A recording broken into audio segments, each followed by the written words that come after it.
Open the software and import an image. You can click Import an image in the upper right corner, or drag it directly into the editing box. Click Line Mode after importing the picture.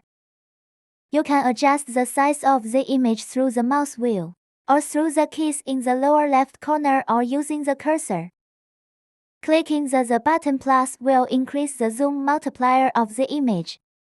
Click the square button on the right to restore the original size.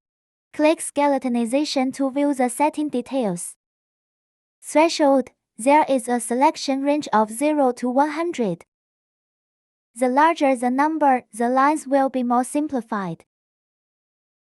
Smooth radius can be adjusted by dragging the cursor to adjust the smooth levels. There is a selection range of 0 to 30 in the Reduce Noises field. The larger the number, the more lines will be deleted. More lines will be retained with the smaller selection numbers, and it will keep more details.